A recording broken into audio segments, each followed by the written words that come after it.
بن ماخي بن عاصم بن عبقر بن عبيد بن الدعاء بن حمدان بن سنبر بن يثربي بن يحزن بن يلحن بن إرعوى بن عزي بن زيشان بن عيسر بن أقنار بن إيهام بن مقصر بن ناهد بن سمي بن مزي بن عبس بن عرام بن سيدار بن إسماعيل بن إبراهيم بن آذر بن ناحور بن سروج بن رعوز بن فائش بن عابر بن أرفخشار بن سام بن نوح بن لامس بن أبو صالح بن إدريس بن ياروس بن ملهلئيل بن كنان بن آنوش بن شیفر بن آدم علیہ السلام. یہ 10,000 سال کی تاریخ ہے. ایسا نبی کوئی نہیں آیا. آپ کا سراپا موجود ہے. رأیت رجلا ظاہر الوباء.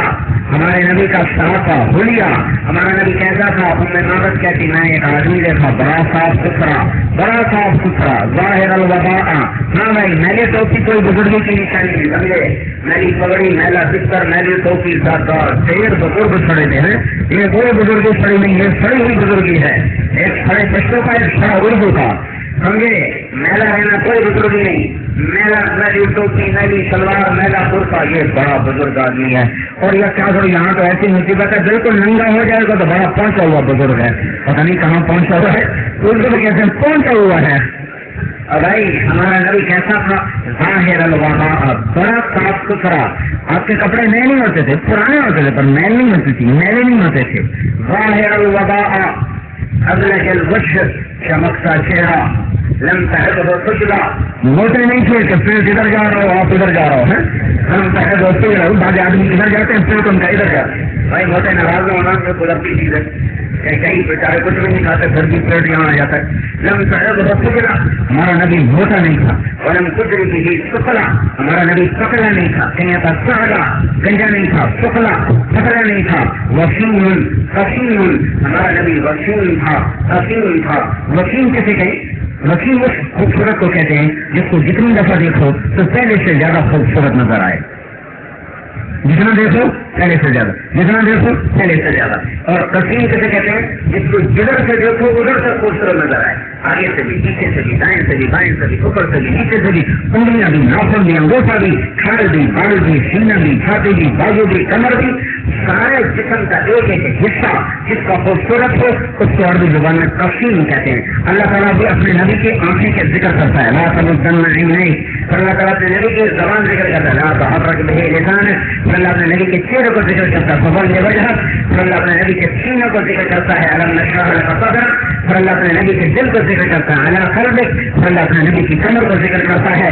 الذی انقض ظہرک. اللہ اپنے نبی کے ہاتھ کو ذکر کرتا ہے. لا تجعل یدک. اللہ تعالیٰ سارے وجود کو کٹھا کر کے اور اس کی قسم کھا کر کہا نہ مارو تو مجھے تیرے اس پیارے جسم کی قسم, مجھے تیری جان کی قسم, تیرے خوبصورت وجود کی قسم, میرے رب کی قسم دنیا میں آپ جیسا حسین کوئی نہیں آیا.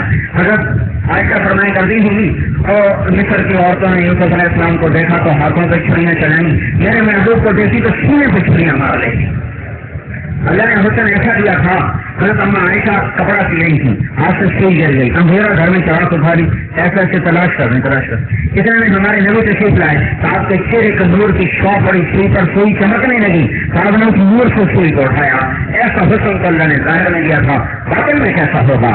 وہ سین تھا قسیم تھا. فی عینیہ تاج. آنکھیں موٹی تھی. فی اشفارہ وقت. یہ پلکیں لمبی تھی. فی عنقہ سقع. گردن سراہی دار تھی. فی صوتہ سحر. اس کی آواز میں ایک جادو تھا. آواز میں ایک جادو تھا. فی لحیتہ کثافہ. اس کی داڑھی گھنی تھی. گھنی پھیلی ہوئی داڑھی تھی. گھنی پھیلی ہوئی داڑھی تھی. اور غیر شعر گھریالے بال تھے. انہیں فرقت حقیقت و فرق ویلا فلا. کنگھی سیدھی کرتے تھے, مانگ نہیں نکالتے تھے. کبھی نکل آتی تھی تو اس کو چھیڑتے نہیں تھے.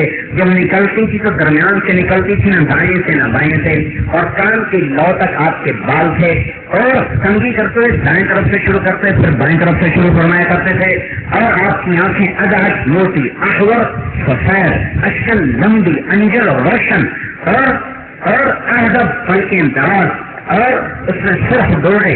جب آپ کسی کو نظر اٹھا کے نہیں دیکھتے, ہمیشہ ایسا دیکھا کرتے تھے. ایسے پردہ چھپا ہوتا تھا. کبھی کبھی آپ ایسے نظریں اٹھاتے تھے تو سارا مجمع پھر ایسے ہو جاتا تھا, کسی میں ہمت نہیں ہوتی تھی چہرے کو دیکھ سکے.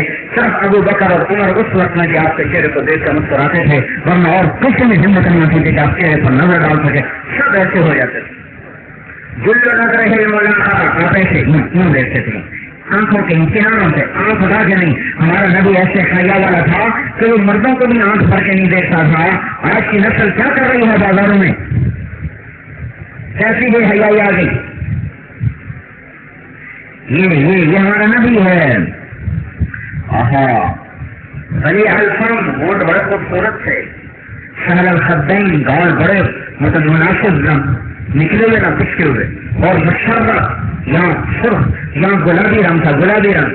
جب آپ خوش ہوتے تھے تو یہ جگہ چمکتی تھی, جب آپ غصے میں ہوتے تھے تو یہاں ایک رگ تھی, یہاں ایک رگ تھی جو ایسے ایسے حرکت کرتی تھی. آپ کے یہاں بال نہیں تھے, اگر جل ہوا آپ کے ابرو ایسے گول تھے, یہاں بال نہیں تھے, یہاں رگ تھی, غصے میں بھڑکتی تھی.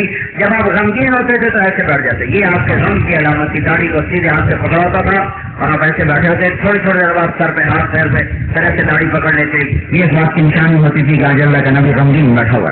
آپ بیان کے دوران ہاتھ اتنا اونچا کرتے تھے, کبھی اس ہاتھ کے ساتھ کبھی اس ہاتھ کے ساتھ, ہماری طرح نہیں, کبھی اوپر کبھی نیچے, کبھی ادھر کبھی ادھر. باز خطیب آگے میز رکھتے اس کو حکے مارتے ہیں.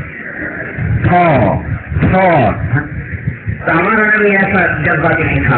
بیان کا اتنا, آپ کے ہاتھ کا اتنا اشارہ ثابت ہے, اس ہاتھ سے کبھی اس ہاتھ سے. اور جب آپ حیران ہوتے تھے تو ہاتھ کو یوں پھیرتے تھے ایسے, یہ کندھے وہ کف ہوئی, یہ آپ کے تعجب کی نشانی. جب ایسے فرماتی تو یہ آپ کے تعجب کی نشانی ہوتی.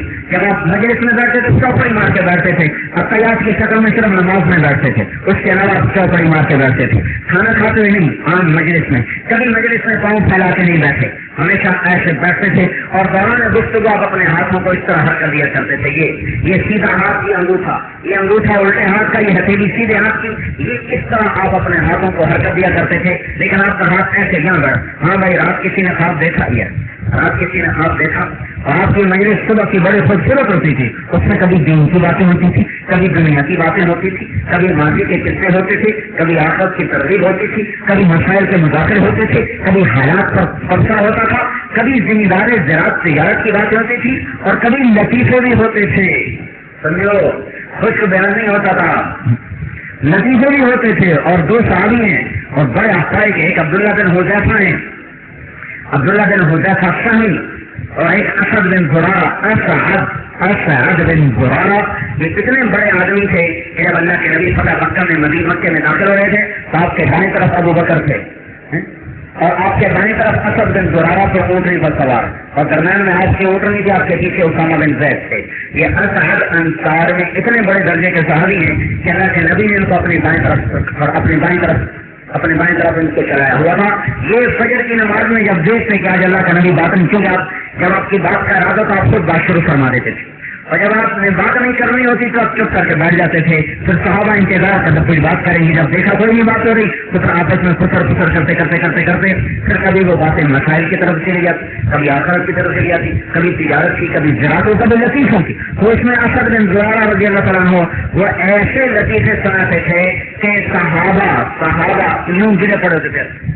کوئی ایسے کرتا تھا, اور ہمارے نبی ہنستے تھے. آپ کو تو اپنا پر قابو تھا, مسکراتے تھے, ہنستے تھے, سامنے دانت نظر آتے تھے, پورا منہ نہیں کھلتا تھا. اور صحابہ ہنس کے کوئی ادھر گرا پڑا ہوتا تھا, کوئی ادھر گرا پڑا ہوتا تھا. اس لیے بھائی تبلیغ صرف خوش بوجھ سب کر کے جانے کا نام تبلیغ نہیں. تھوڑا تو کوئی ہنس لے, ایک دم کے ہو دل مر گیا, زیادہ نہ ہنسو بھائی. زیادہ ہنسنا منع ہے, ہنسنا تو منع نہیں. اور بھائی زیادہ ہنسنا منع ہے نا, ہنسنا تو منع ہے. امیر ڈنڈے لے کے چڑھ جاتے ہیں, وہ تم کیوں ہنسا تھا, وہ خدا کے بندے کو ہوش کرو. اور نہیں تو حیات الصحابہ ہی پڑھو اپنی, جو مولانا یوسف صاحب نے ایسی کتاب لکھی ہے کہ 1400 سال میں ایسی کتاب کوئی نہیں لکھ سکا. ایسی کتاب لکھی حیات الصحابہ, اپنے ترجمہ الباب کے لحاظ سے ایسی کتاب کل مضمون کے لحاظ سے, اس کے عنوان کے لحاظ سے اور اس کے اسلوب کے لحاظ سے پوری علماء عرب نے بھی کہا کہ 14 صدی میں یہ عنوان, یہ اسلوب آج تک کوئی نہ اختیار کر سکا جو الداعیۃ الکبیر محمد یوسف نے اختیار کیا. تو جلد ثانی ان واقعات کو بتاتی ہے کہ ہمارے نبی کی زندگی کتنی خوبصورت تھی، کتنی معمول کی تھی، کتنی عام فطرت زندگی تھی. وہ غیر معمولی نہیں تھی جس کو کوئی اپنا نہ سکے، جس کو کوئی کر نہ سکے. صحابہ کی زندگی ایک عام انسان کی زندگی ہے. ہمیں ہمارے یہاں یہ ہوا کہ اولیاء کرام کی زندگی کو فروغ ملا، صحابہ کی زندگی کو فروغ نہیں ملا. اولیاء کی زندگی قابل عمل نہیں عام مسلمان کے لیے. صبح سے لے کر زور تک نسل، زور سے لے کر اثر تک نسل، اثر سے لے کر مغرب تک ذکر، پھر مغرب سے عشاء نسل، پھر عشاء سے تہجد نسل، پھر تہجد میں تھوڑی آنکھ لگ گئی تو آنکھ سے جو کرنے کی اعلیٰ میں فنا مانگتا ہوں، اس آنکھ سے جو سوتے سوتے بھرتی نہیں. اب یہ کون کر سکتا ہے؟ ممکن ہے کہ واقعہ صحیح ہو، بول تو یہ صحیح نہیں. اور اگر یہ صحیح بھی ہو تو یہ وہ زندگی نہیں جو اللہ نے ہم سے طلب کی ہے. زندگی وہ ہے جو صحابہ چل کے دکھا گئے، جو صحابہ کر کے دکھا گئے. مولانا علی صاحب رحمۃ اللہ نے اس لیے حیات الصحابہ کو بار بار صحابہ کی سیرت کو لائے، بیانوں میں بھی لائے، اور کتاب بھی ایسی شاہکار لکھی ہے کہ جس کتاب کا کوئی مثل نہیں، جس کا کوئی بدل نہیں. صحابہ کی زندگی ایک عام زندگی نظر آتی ہے. لیکن یہ وہ لوگ تھے کہ ساری دنیا کے ابدال اکٹھے ہو جائیں، اولیاء اکٹھے ہو جائیں، شہید اکٹھے ہو جائیں، ساری دنیا کے صدیق اکٹھے ہو جائیں، تو ایک صحابی کے جسم سے گرے ہوئے بال کے برابر بھی نہیں بن سکتے. ہاں، میں تو اپنے نبی کی بات کر رہا تھا. حضرت محمد صلی اللہ علیہ وسلم ایک کامل زندگی لے کر آئے، کامل اکمل زندگی لے کر آئے. آپ کی بات کا انداز لکھا ہوا، ہاتھوں کی حرکت کا انداز لکھا ہوا، آپ کی مجلس میں کیا کیا بات کرتی وہ لکھا ہوا. کبھی آپ یہ بھی پوچھ رہے تھے ہاں بھائی رات کسی نے خواب دیکھا؟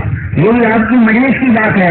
ہاں بھائی رات کسی نے خواب دیکھا تو خوابوں کی بات چل پڑتی تھی. میں نے اس پر عمل صرف مولانا سعید خان صاحب کا دیکھا اور کسی کا آج تک نہیں دیکھا. زندگی میں ایک آدمی دیکھا ہے جو سیرت کے تمام پہلو پر حاوی تھا. اس کے بعد ایسا آدمی نہ دیکھا.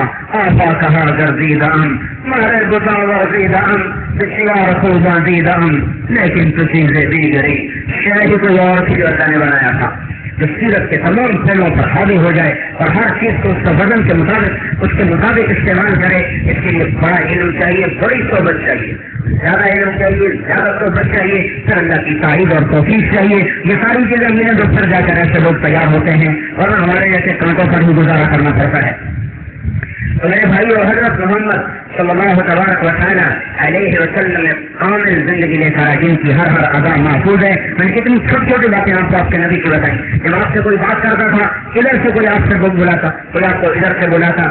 کبھی ہمارے نبی نے ایسا نہیں کیا کہ بولو کیا بات ہے، ایسے نہیں دیکھا کبھی بھی، ایسے نہیں دیکھا کبھی بھی. اگر آپ کو ادھر سے کسی نے خطاب کیا یا رسول اللہ تو آپ کتنا تردد فرماتے، پہلے اس طرح ہو جاتے، بالکل سامنے سے کہتے کی فرمائیے. اگر ادھر کسی نے کہا یا رسول اللہ تو آپ ایسے نہیں کہتے ہاں بولو، بلکہ آپ پہلے یوں ہوتے تھے پھر کہتے جی فرمائیے. اگر آپ کو ادھر کسی نے بلایا ہے تو کل نہیں کہ آپ نے یوں کیا بلکہ پہلے فرن کو ایسے ہو جاتے پھر کہتے جی فرمائیے. اور اگر ہمیں آپ سے بات کرنی ہے تو آپ ایسے کام کر رہے تھے، ایسے وہ لگا رہا ہے چاہے لمبی بات کرے مختصر کرے. آپ نے کبھی نہیں کہا مختصر کرو میں بڑا مصروف ہوں مجھے فرصت نہیں، کبھی آپ نے یہ نہیں کہا. حالانکہ نبی سفر کے مصروف کون ہوگا؟